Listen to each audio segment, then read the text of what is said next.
Alright, good morning brothers. This is Brad Venture here in Hungary. So, this time content muna natin is sharing information. So, from Peredo International Resources, meron sila ngayong kinahanap na mga utility man for manpower pooling only. So, most likely, ito yung mga ila-line up nila para sa job opening dito sa Hungary, utility man. Okay, so bago ang lahat, hindi po tayo connected kay agency. So, dito lang po tayo para i-share yung information ah, sa mga kababayan natin dyan sa Pilipinas. Okay? So, utility man, 5 tao para sa inyo to. So, this is your opportunity.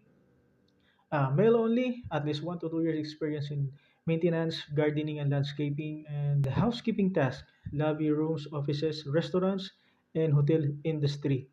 So, marami ang ganitong trabaho natin dyan sa